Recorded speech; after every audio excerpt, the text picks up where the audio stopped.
neighbors and friends here and across the country. I'm Bill Adent, and my wife Barb and I want to tell you how honored and privileged we are to have in our house here in Venice, Florida, Mayor Rudy Giuliani, the next President of the United States. Thank you very, very much. Thank you.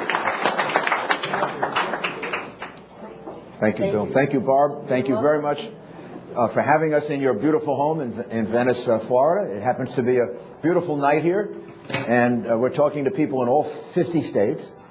We have people that are watching in all 50 states, thousands of people, and I think a lot of them would like to be in Venice, Florida, because it's beautiful here.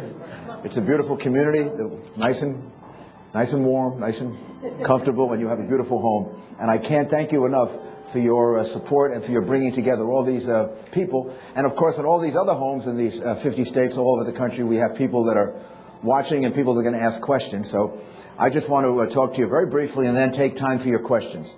The single, most important thing about this election is that we're going to select the candidate who's going to represent the Republican Party, and then ultimately, God willing, we're going to select the President of the United States.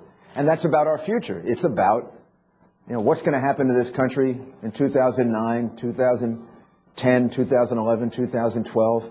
Presidential elections get so bogged down sometimes in the politics of it, and they get so bogged down in in all of the debates that go on, we forget we are voting about our future. We're deciding who can lead this country the most effectively, who can make us the safest, who can make us the most prosperous, who can help America become fairer, who can help more people out of poverty, who can help this country improve and to grow and to give our children a much better future. That's what it's all about. And the 12 commitments that we've made to the American people are a way of describing to all of you what I believe I can do, what I believe I can accomplish. If you give me the chance to be the candidate and you give me the chance to be the President of the United States. Of course, in order to do that, we have to get nominated. And for that, we need your support. We need your help. And that's why we're here tonight talking to all of you. So starting right here in Venice, Florida, thank you very, very much for your support. And I'm going to make a prediction, okay? We're going to win the Florida primary. Right? And then we're going to win a lot of other primaries in a lot of other places. And we're going to try to win every single one of them. I mean, that's the whole goal here, is to win every single primary. You're not. Just like you're not going to get elected by 100%. No one's ever, maybe George Washington got elected by 100%, right? All right. But I think since George Washington, no one's been elected by 100%, and nobody has won all the primaries in a contested election. Even Ronald Reagan didn't win every single primary on our side. Bill Clinton didn't win every single primary on their side. So it's going to be a tough contest, and we're going to win. You know why? Because we have the best supporters.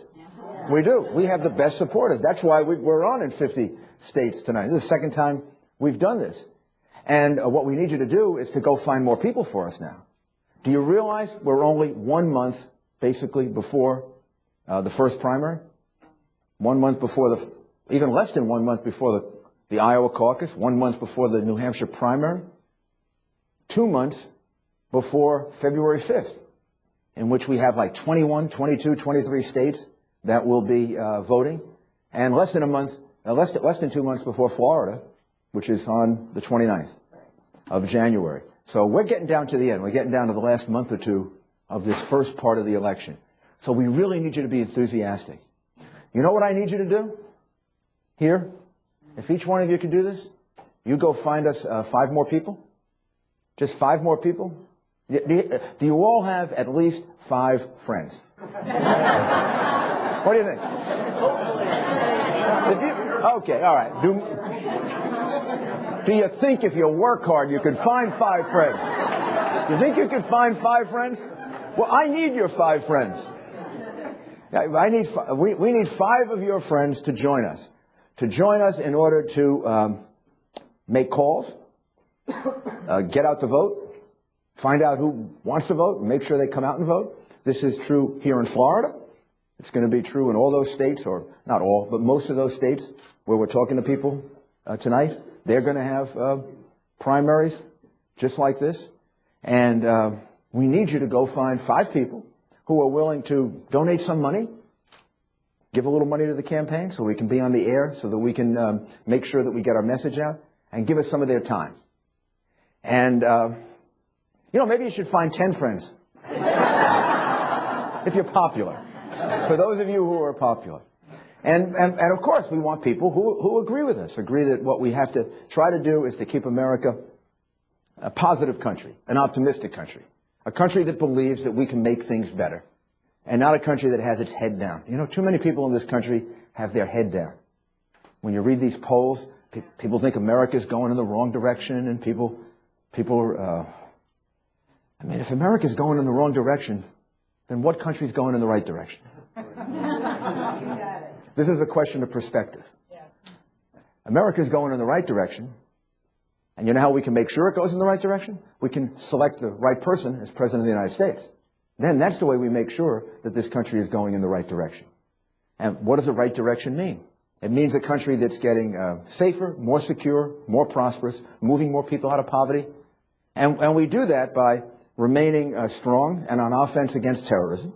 That's our first commitment. Remember the 12 commitments to the American people. We do it by ending illegal immigration and expanding legal immigration. There's no reason to have illegal immigration, and there's a good reason to have legal immigration. We do it by providing access to health care through American ideas, not foreign ideas. Socialized medicine is a foreign idea. It's not a good idea. It's a bad idea. Giving Americans a big tax exclusion so they can go out and buy their own health insurance and make it more affordable that way, drive the price down with a big market, that's an American idea. Lowering taxes is an American idea. Raising taxes is an idea that these central governments do in Europe, and then getting control over the spending of money by government isn't a really good American idea. It's called fiscal conservatism. That's what we're about. We're about selecting judges who interpret the Constitution, not judges who want to be social activists. And we're about energy independence. That's really important. So when you go out and find these 5 people, or 10, or 15, all right. That's the kind of enthusiasm I like, or 15. I'd like you to talk to them about these 12 commitments. We put them out earlier than any other campaign. We laid out our ideas in a way that you can put it on a little card or a bigger card if you need to have bigger print, right? There's one right here. Here we go. There's one. And I want you to talk to people about it. This is how we go get our 5 or 10 people. You talk it over with them. Go over these 12 commitments. See if people agree with most of them. And if they agree with most of them, you know what you can tell them? I'm going to get these things done. Because that's the record I have. The record I have is getting things like this done, getting them accomplished. This is kind of what I did for New York City, right? Not exactly the same things, but things that were as difficult as this. It was real difficult to reduce crime in New York City. Nobody else had ever really done it before, right? It was very hard to reduce welfare in New York City by 640,000 people. Nobody had ever done that before. It was hard to bring businesses back to New York. That hadn't been done in a long, long time. It was hard to bring unemployment down. We cut it in more than half, but we did that. I'll tell you, it was really hard to lower taxes in New York. With 45 Democrats and 6 Republicans, that wasn't, but we did that. And I can't tell you how many times, or we took on the mafia when I was U.S. Attorney and prosecuted more of them than anybody had before.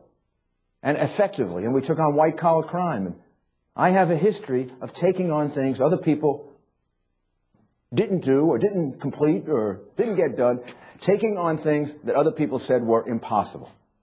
It was impossible to reduce crime in New York City. It was impossible to reduce welfare in New York City. It was impossible to bring all new businesses into New York City. It was impossible to get rid of pornography in Times Square. You did a good job. And we got rid of it. We got rid of it, right?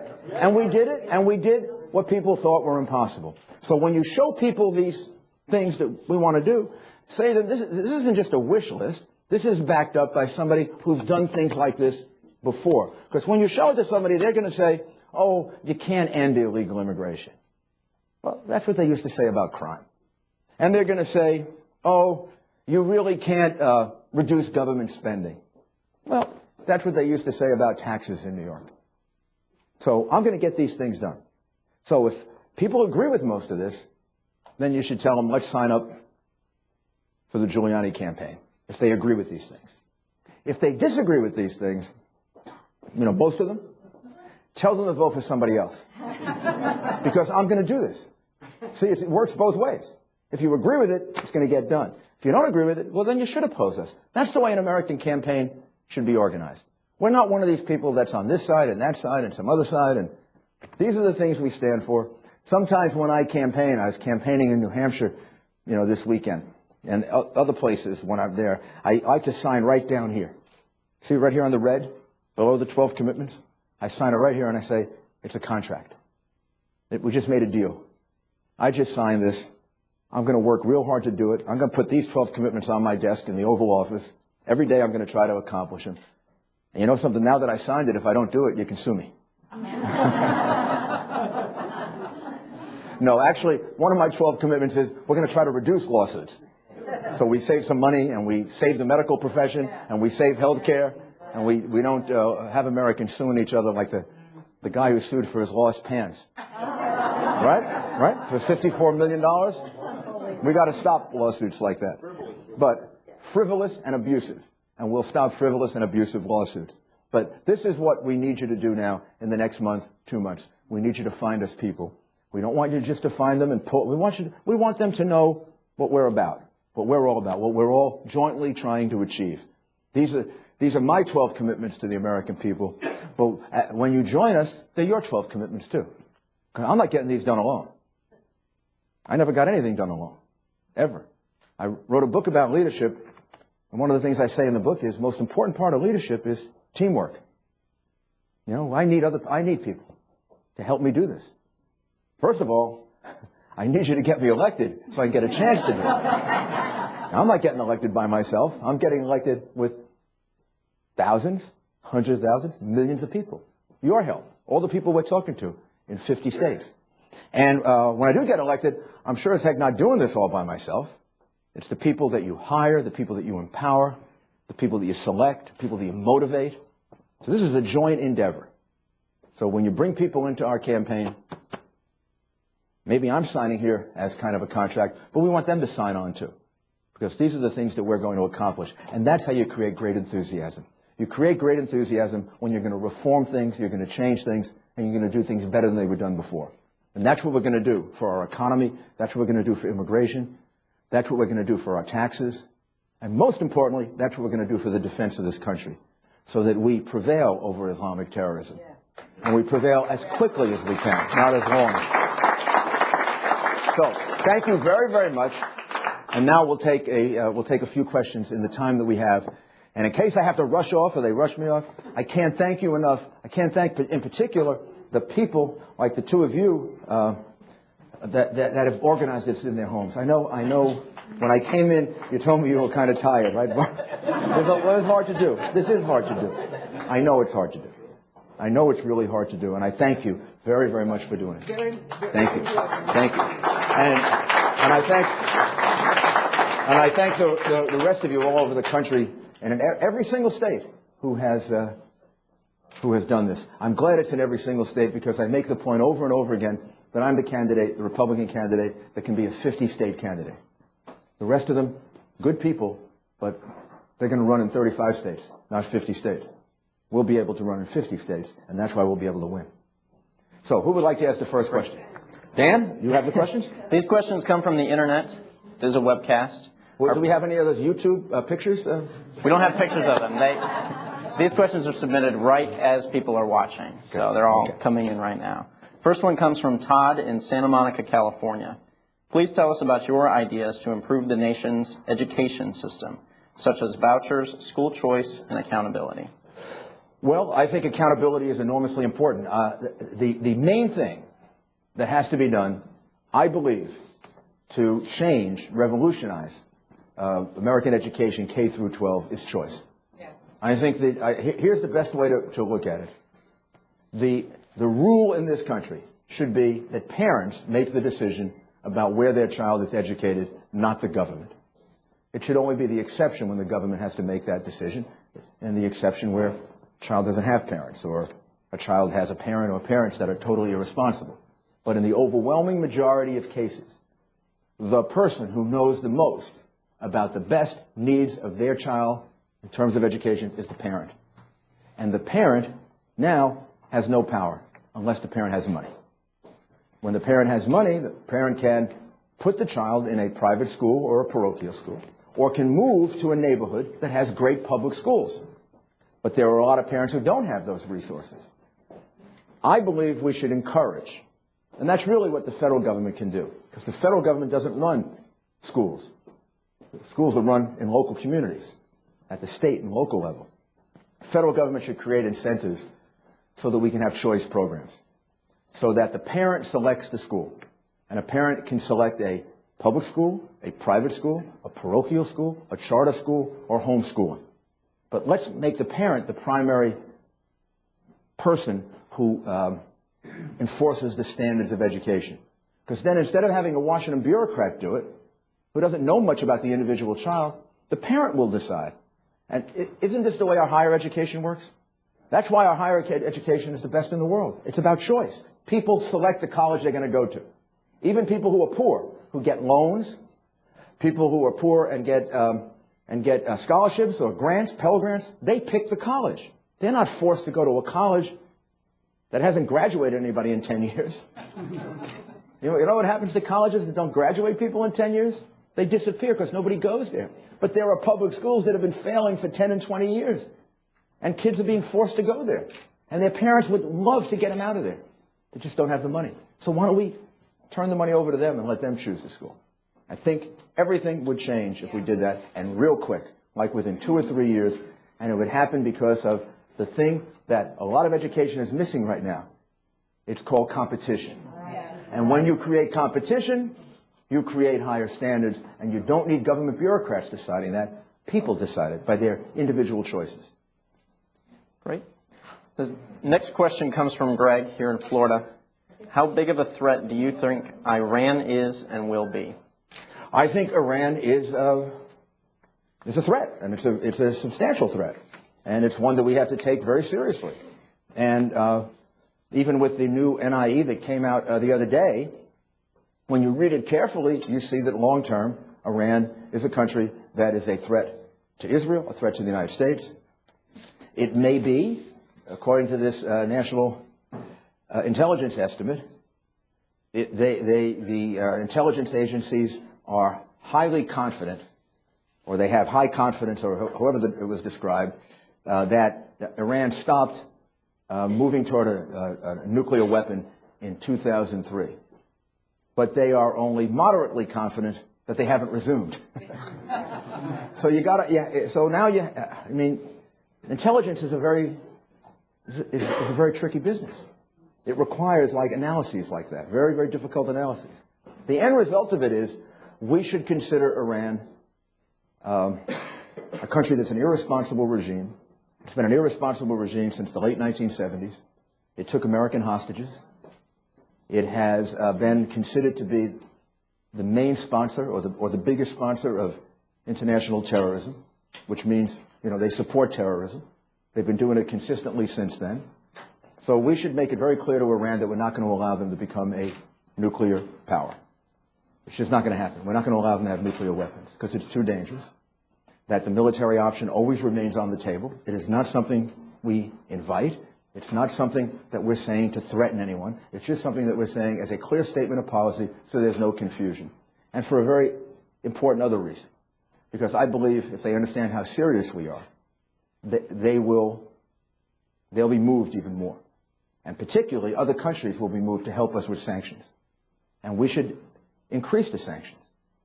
Obviously, the pressure worked in 2003, if the National Intelligence Estimate is correct. The pressure worked in 2003 to get them to back off their nuclear program. And what happened in 2003? What big thing happened in 2003? We deposed Saddam Hussein. Yes. America showed massive military force in the country right next to Iran, called Iraq. It also led to Gaddafi, waving his white flag. So never forget that Ronald Reagan taught us that the best way to achieve results, like the one we want here, is through strength, not weakness, not the thing the Democrats are doing, kind of begging for negotiations. You negotiate with preconditions when you're negotiating with dictators, when you're negotiating with tyrants, when you're negotiating with terrorists and people who support terrorism. You negotiate with preconditions, and you negotiate from a position of strength so that you have leverage. Barack Obama, Hillary Clinton, John Edwards honestly don't seem to understand that. When they say we'll negotiate with Iran without preconditions, where they kind of almost in a posture of begging to negotiate. When you beg somebody to negotiate with you who is inherently irresponsible, you put yourself in a very bad position. We should negotiate from strength. The strength that we need is a very clear position with regard to not allowing them to become a nuclear power in terms of nuclear weapons, and a very clear statement that we want people to cooperate with us in sanctions against them, because it's worked apparently in the past, so why wouldn't it work in the future? Great. This next one comes from Mike in Illinois. How will you end the divisiveness in Washington? How will we end the divisiveness in Washington? We'll get elected. The end of divisiveness always starts with getting elected. And when we get elected, we'll try to find as many common goals as we can. And as to those that we can find, we'll work together. As to those that we can't find that are really important, like lowering taxes maybe, or reducing the size of government, or we'll go out and convince the American people. And we'll go out and convince the American people in the places where we're going to need those votes in Congress. That's how Ronald Reagan did it. I worked for Ronald Reagan. I worked for Ronald Reagan during this period, actually, when he did this. People wonder, how did Ronald Reagan get a tax cut through a Democratic House of Representatives when the Democratic House of Representatives was opposed to it? And he got it through by convincing the American people that it was the right thing to do in the critical districts where you needed to swing votes, and then they convinced the members of Congress. And that part is an enormously important part of whether we're talking about domestic programs or we're talking about, support for what we're doing in Iraq. Look how the support has changed somewhat since General Petraeus testified, since Ambassador Crocker testified, since the communicating of what's going on seems to have improved. I think now people have a somewhat different view of Iraq. And I think they have the view that maybe, just maybe, we can have a strategic victory in Iraq. And if we can have a strategic victory in Iraq, it's a heck of a lot better than what the Democrats were rushing us toward 6 months ago, which was America losing. Yes. America shouldn't lose. America should win. America should prevail.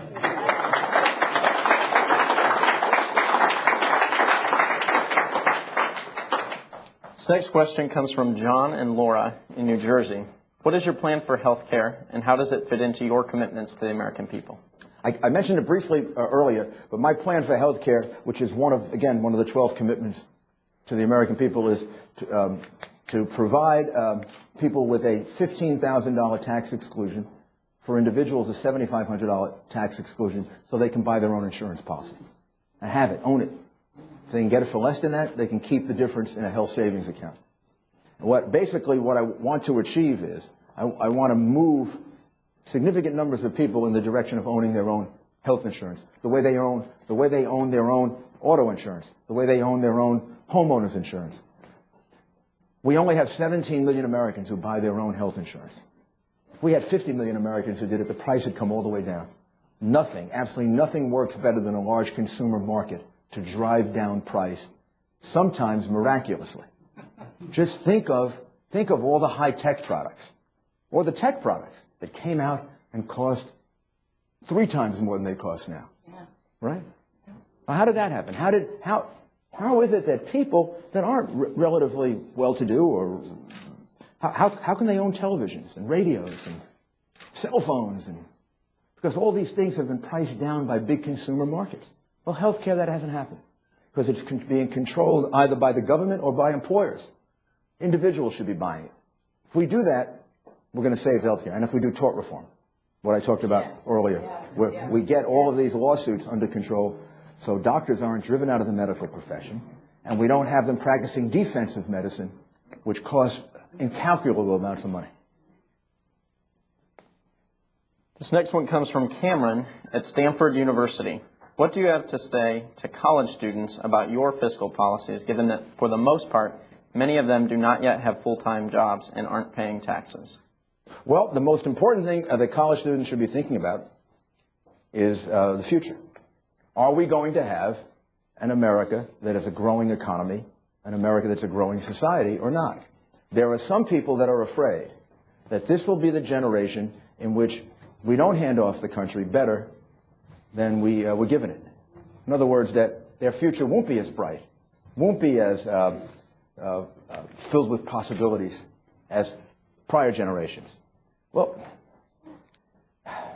that's the kind of, democratic defeatism and pessimism. That's one of the reasons I'm a Republican. What I just said is a choice, not an inevitability. America is either going to grow or it's going to decline based on the choices we make. It's not inevitable. The future hasn't been written yet. So, if you make the right choices, those college students are going to graduate in an America that is growing dramatically. That's an America that has control over the cost of government. We've got to reduce government spending. That's an America that reduces taxes so that businesses can grow. All these young people are going to need jobs. Jobs don't happen in a country that has the following four things going on. Not the kind of jobs they're going to need. A country that overspends, a country that overtaxes, a country that overregulates, and a country that allows oversuing is a country that has a declining economy. A country that reduces government spending, a country that reduces taxes, like the corporate tax, from 35 to 28%, gets rid of the inheritance tax, the death tax. We should give the death penalty to the death tax. We should be a country that rewards success. We should not be a country that penalizes success. I asked the college students to read Sarkozy's book, Testimony. And Sarkozy writes in his book about a France that has not rewarded success, a France that penalizes success. And therefore, he's worried about a France that can create wealth and create a lot of jobs and create a bright and wonderful future. So he wants to lower taxes. He wants to get control of government spending. He wants to get rid of the inheritance tax in France. He wants to cut the corporate tax in France. We should be doing all the same things.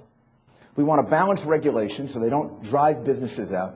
And we want to get control of the out-of-control lawsuits that go on that end up giving us a legal system that drives jobs and businesses out of this country. So we do all that. What's the student's name? It's from Cameron from Stanford. Cameron's going to have a great future. What you want to be able to say to all the Camerons of America is they should be able to look up to the sky and realize that the possibilities are unlimited. Unless they elect Hillary Clinton, Barack Obama, or John Edwards, because they'll put a big lid. They're going to put a big lid on it. They're going to put a lid on their dreams. The lid is called high taxes. The lid is called government taking over your decisions. You see, if you listen to all the answers to my questions and the ones in my 12 commitments, there's a theme that runs through them. The theme that runs through them is I believe in you. The Democrats believe in government. That's why when you asked me about schools, I said, let the parents decide, not the government bureaucrats. If you asked me about taxes, I said, how about we keep some money in your pocket rather than having the government bureaucrats take it? You'll be able to spend it more wisely, more intelligently. When you ask me about regulations, I say, let's keep them moderate so people have more choices. If you ask me about health care, I want you to have your own health care. I don't want Hillary's bureaucrats to be running your health care. I want you to be running your own health care. That's the thing that makes America great. America is great not because of its central government. America is great because of its people.